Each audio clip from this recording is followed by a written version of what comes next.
Anh khơi nữa không? Chưa lắm chiếc rồi. Tôi bị tháo con là coi.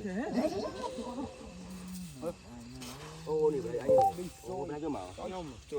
Anh trai mày chưa Anh ta lấy mốc à? Đi xôi thôi. Anh chưa lăng tới là lăng Skype không? Mò. À bó lọc lọc mà.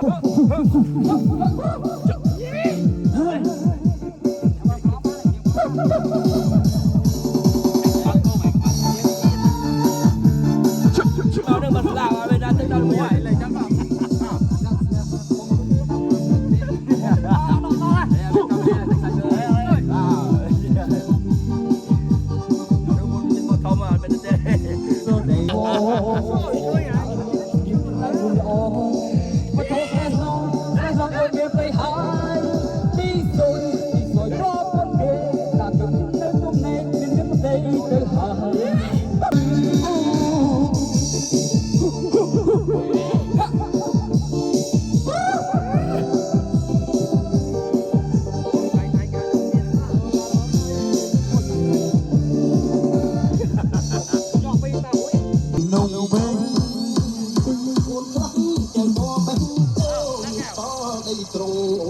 Ơi bà Hồ ơi.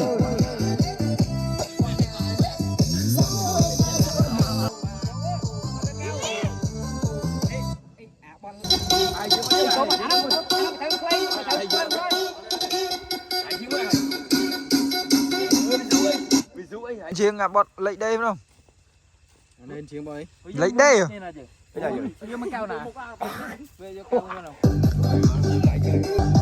Chồng play hai cái máy này.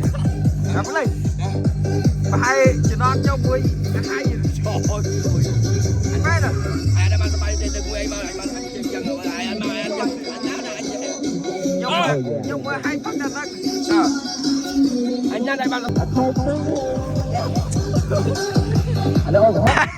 Gặp play phát đấy. Gặp play lật đánh mà nữa. Cái gia đình mình đây mấy cái đầu cái gì hả? Ở vô mấy coi nhắm. Áp hơn. Để đây.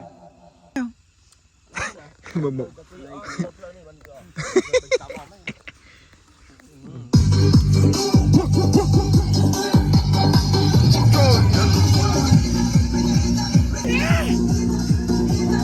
Rồi mà anh bé này. Do mọi người ba phát đang xưa rồi.